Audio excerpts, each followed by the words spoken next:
Master of Sass, a message and an interpretation. Irene, please don't do this. I'm begging you, Lloyd said, desperation in his voice. I'm sorry, Lloyd. I don't have any other choice, Irene replied, a sorry look in her eyes. Please, forgive me. She laid down a +4 card. Uno! The others lost it as Lloyd was forced to draw 4 extra cards. It had been days since they'd started trying to interpret the prophecy. They needed a short break from the brain work, so they decided to play Uno. And Irene was down to her last card. You are way too good at this game, Jay complained, putting down a card. You're good at video games? I'm good at card games, Irene replied, giggling. Zane walked over to the TV and switched on the news. Mysterious figures made of light have been popping up all over the city. They don't move or speak. They just float in place. Witnesses claim that they're incredibly freaky. What are these things and what is their intent? Let's go, Lloyd said, and they flew to the city on their elemental dragons. These spirits, or whatever they are, they've appeared for a reason, Irene said. We should find out what they are and what they want. Irene's right. Gather information first and don't attack until they do, Lloyd said. They landed in the streets in front of 3 of the apparitions. Who are you? Kai demanded. No answer. Jay reached out to touch one of them, but his hand went right through. It's like they're made out of light, he realized. Irene squinted at the apparitions. There's something familiar about them. Are you the chaotic one? Irene took a step back in shock. What? She whispered. She turned to the others. Did you hear that? She asked. Hear what? Cole asked. It spoke. I heard it, Irene insisted. They cannot hear us. Only the chaotic one can communicate with us. Are you the chaotic one? Seeing as I can hear you, I guess so, Irene said. What do you want? We bring a message from our master, the Herald of Light. What are they saying? Nia asked. They're messengers, Irene replied. You said the Herald of Light. That's Selwyn, right? She asked the apparitions. Blonde hair, yellow eyes. He is our master, the Herald of Light. Okay, so we now have confirmation that Selwyn is the Herald of Light, Irene said. And if Selwyn's the Herald of Light, then that makes Ender the Harbinger of Shadow, Jay reasoned. The message! What's the message? Kai said. Irene turned back to the messengers. What's the message? She asked. The messenger reached down to touch her forehead. Wait! Cole said, concerned. Cole, I need to know what the message is. Calm down. I'll be fine, Irene assured. The glowing hand rested on her forehead, and her body started to glow. The other ninja watched, worried for a minute. Then the glow faded, and the messengers disappeared. Irene's eyes rolled back in her head, and she collapsed. Irene! Lloyd cried. They all knelt down beside her. Zane, is she okay? Cole asked. Zane ran a quick scan on her. She will be fine, he reported. He gently shook Irene awake. She groaned. Ugh, why do you guys look so freaked out? I'm fine, she said, sitting up. What did they tell you? Kai asked. More like what did they show me? They showed me a cave with a carving on the wall, a diagram of whatever we're supposed to do, I guess. Told me not to trust the Harbinger of Shadow, Irene replied. She frowned. A lot of pieces missing, though. Like I only got half the message. I know I need to go to the cave, but I don't know where it is or how to get there. All this is getting really weird, Irene, Jay said. Now what? Now we go home and get back to work, Irene said. Kind of a shame, though. I was about to win Uno. Lloyd rolled his eyes. They headed back to the bounty and got back to analyzing their notes and update with the confirmation of which was the Herald and which was the Harbinger. What's this mean? She will choose her fate? Jay asked. Perhaps it is a reference to the choice she must make, Zane suggested. And the choice is what, exactly? Cole wondered. I have to choose light or dark. You know, good or evil, Irene said. But the prophecy is suggesting it's not so clear as that, so maybe the choice is between order and chaos. But I'm literally called the chaotic one, so does that mean I'm destined to pick chaos? Or is it saying I'll turn from that and choose order? This is making my brain hurt, Kai complained. Those last few lines look like a warning, Jay said. Like this power is dangerous and destructive, and Irene's got to stay in control or else risk destroying the world. Thanks, Jay. I feel so much better now, Irene said sarcastically. No problem, Jay replied cheerfully, deliberately ignoring her sarcasm. Let's focus on the message that was sent to you, Zane said. You said they showed you a cave with a diagram on the wall. Can you create an image of that? Irene nodded, waving her hand, projecting an illusion of the carving she'd seen. Cole quickly copied it down onto a sheet of paper and put it up on the wall. Clearly this person in the middle is you, Irene, Lloyd said. And these two on the ends are Under and Selwyn, Nia added. But what does it mean? Cole asked. I think it's how we unlock my elemental powers of chaos, Irene guessed. She sighed, rubbing her forehead. Why is everything so hard? Lloyd went to the kitchen and came back with several juice boxes, handing them out to his friends. Irene brightened up as she took her juice box. Thanks, Lloyd. We need to stop working on this for a little while. We got a little more information, but now all we got is theories and speculation, Lloyd said. What we should do right now is train. Let's all go up on the deck and do some sparring with our elemental powers. Yeah, that's a good idea, Irene agreed. They all headed out to the deck. They decided to start with Kai and Jay facing each other. Nia and Zane were on standby in case they started any fires on accident. The two boys went at it with a lot of enthusiasm, but Kai managed to prevail in the end. Ha-ha! I win! Zane and Nia were next. Though Zane had been training longer, Nia was strong and determined, but Zane was able to freeze all of Nia's attacks. He had the advantage, but Nia got him with a leg sweep. It was Lloyd and Irene's turn to go. I'm not going to go easy on you, little brother, Irene said. I'm not going to go easy on you either, Lloyd replied, grinning. They started off with simple hand-to-hand combat, using their powers to enhance their moves. Their movements were choppy at first, but they quickly fell into rhythm. Punch, dodge, block, kick. Lloyd had Irene on the defensive, blasting at her with green energy while she protected herself with a force field. Man, he's strong, Irene realized as Lloyd's attacks forced her into a crouch. She felt inexplicable panic building up in her. Her eyes flashed red and yellow, and she burst forward, tackling Lloyd to the ground. Indigo energy surged through her as she stood over Lloyd. Irene, wait! Stop! Kai yelled. She looked up at Kai, at her friends. They all had identical expressions of fear and worry on their faces. She looked down at Lloyd. He was terrified. She stumbled back, the surge of energy fading. Her eyes flickered back to blue and brown. Lloyd, It's okay, Irene, I'm fine, Lloyd said, getting up. No, it's not. I lost control. I could have hurt you, Irene said. Jay tried to put his hand on her shoulder, but she backed away from him. Don't touch me! Leave me alone. I don't want to hurt you, she said, tears in her eyes. She ran from the deck and into her room, locking the door behind her. Irene slumped down against the wall, crying. I almost hurt him. I was that close to hurting Lloyd. I lost control. I could have hurt him, and it would have been my fault. She hugged her knees to her chest. There was a knock on her door. Can I come in, little sister? Cole asked. No, Irene said, sniffling. The door's locked. Cole stuck his head through the door. Being a ghost has its perks, like going through a locked door to comfort your sad friend, he said, entering the room and sitting on the floor beside Irene. Talk to me. What happened? I lost control. I panicked for no reason, she whispered.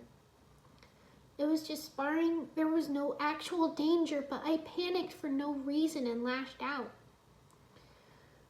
Your eyes turned red and yellow. Maybe it was your powers? Cole suggested. That's even worse! I couldn't control my powers and I could have hurt Lloyd! Irene burst out, sobbing.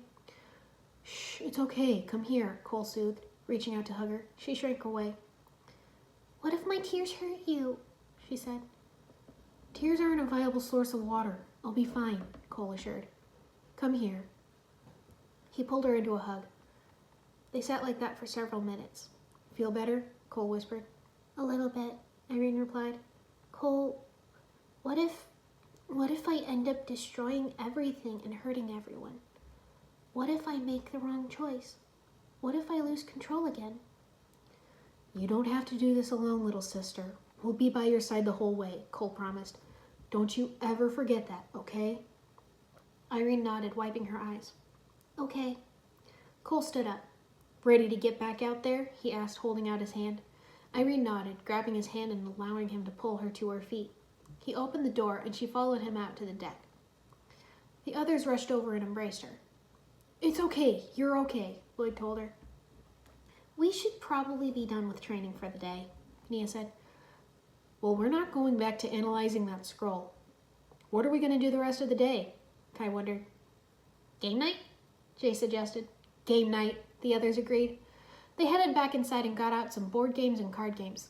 They started with Uno, and Zane suggested some new house rules, stacking +2s on +2s, stacking +4s on +4s, and laying down cards out of turn if it was the same color and number as the one on top of the pile. Everyone agreed, and it led to a highly aggressive, fast-paced game with a lot of laughter. They started adding crazy house rules to other games as well. Whoever got out first in Twister had to hold a slightly ridiculous pose until the game ended. Whoever had the winning card in Apples to Apples was made to tell the others something embarrassing. They mostly knew all the embarrassing details about each other anyway, but it made for a nice twist. For Monopoly, whoever ended up in jail had to sit in a cardboard box that had jail written on the side. The night ended with one last round of Uno, and Kai won.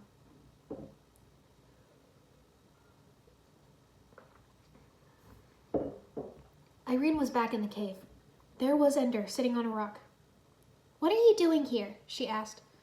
You lost control today, Ender replied. You panicked for no reason, didn't you? How'd you know about that? Irene asked. Sensed it, Ender said with a shrug. I've been keeping my eye on you, even if I haven't spoken to you. Why do you care so much? Irene wondered. Selwyn is so professional about this whole thing, but you seem to have a personal stake in this. What is it? Ender sighed, getting up. It shouldn't have been you, but Selwyn insisted. Said you were perfect to become Master of Chaos.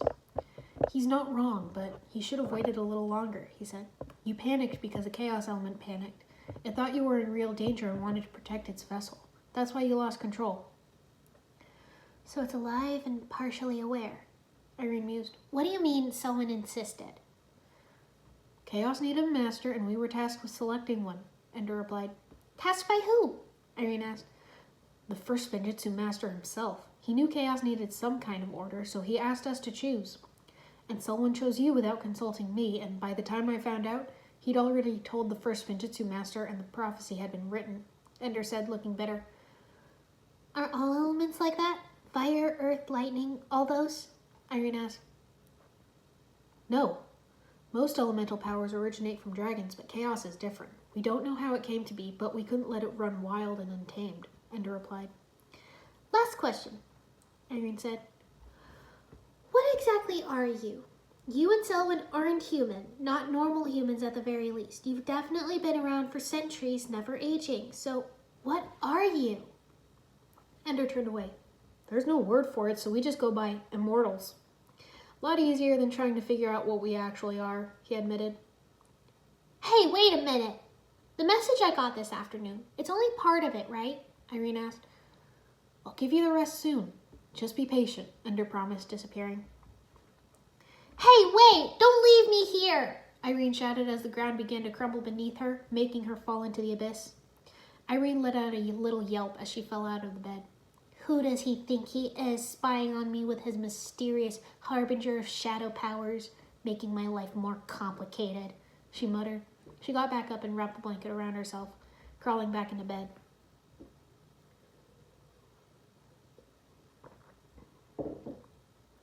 The next day, she called up an old friend to meet for coffee. So, what did you want to talk about? Elva asked, wrapping her hands around her coffee cup. I need you to look at my future, Irene requested. I need to know what's going to happen to me. Does this have something to do with those floating glowy things that appeared the other day? Elva said, raising an eyebrow. Yeah, Irene said, looking down. Seems like anything big and weird happens in Ninjago, you ninja are mixed up in it somehow, Elva remarked. Give me your hand. Elva took Irene's hand and closed her eyes. That's odd, she said after several moments. What's odd? Irene asked, worried. Elva opened her eyes and let go of Irene's hand. Usually I can see several possible futures, all with some chance of coming true. Sometimes it's only a couple possibilities, and on rare occasions it's just one future. But in your case, I can't see any future, she explained. No future? Am I going to die? Irene panicked. I don't think so. I think it just means that what happens next is up to you, Elva assured. Fantastic, Irene said with a strained smile. She grew serious. Thanks, Elva. This is helpful. Don't know how it's helpful, but it is. Sounds like it'll be one heck of a story. Be sure to tell me all about it when it's over, Elva said, getting up. Thanks for the coffee, and tell your friends I say hi. She left. Irene finished her coffee and decided to head home. She walked onto the deck, looking downcast. Zane and Cole were cleaning their weapons. You seem unhappy, sister. Is everything all right? Zane asked. I met with Elva for coffee and asked her to see my future, Irene replied glumly, sitting down next to him. Remind me who Elva is again, Cole said, scrubbing the blade of his scythe with a rag. Master of Fate. She was at the Tournament of Elements, remember? Irene reminded him. Oh yeah, Cole realized. What'd she see? Absolutely nothing, Irene said. She said that has never happened before, that she usually sees several possible futures, occasionally 2 or 3, on rare occasions, just one, but she saw nothing for me. Does that mean you're gonna die? Cole cried. That's what I said. But Elva didn't think so. She said it meant that what happens next is up to me, Irene replied. Hey, do you remember what Selwyn told you about defying destiny? And what we told you about the inscriptions on the Temple of Light? Cole asked. Yeah? Is there a point? Irene asked. I had a thought, he said. If you've defied destiny before, you could do it again. Irene's jaw dropped. Are you saying I should just ignore the prophecy and everything that goes with it? She said. That's one way to do it, I guess, Cole said with a shrug. I can't just ignore it. Ender would probably leave me alone, but Selwyn won't. He'll keep pestering me about my destiny. From what I've seen, he takes this whole business seriously enough that he might try to force me, Irene worried. Perhaps you should ask Sensei Wu for his thoughts on the matter, Zane suggested. He might have some advice. That's a smart idea, Zane, Irene said. Thanks, brother. She stood up and went inside. Wu poured her some tea and listened to Irene tell him what Ender had said in her dream, what Elva had said, and what Cole had suggested. What do you think I should do, Sensei? She asked. Wu took a long sip of tea. It seems you are at a crossroads, he said. You can either take one of the paths before you, or you can forge your own path. Irene thought on that for a moment. Thanks for the fortune cookie wisdom, Sensei, she said. She started to leave, then stopped. When we first met, you said you hadn't expected to see me so soon. When did you expect to cross paths? She asked. Probably around now, Wu said with a little smirk. Perhaps it is better then that we met when we did. Irene grinned as she left the room.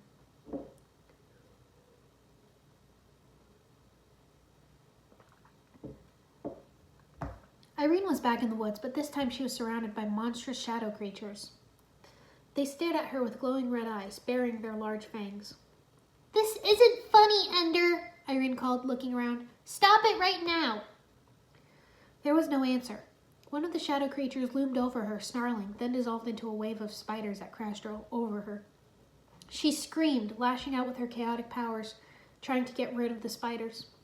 Irene! Irene! Wake up before you destroy the bounty! Irene snapped awake to find Kai shaking her. The others were behind him, looking worried.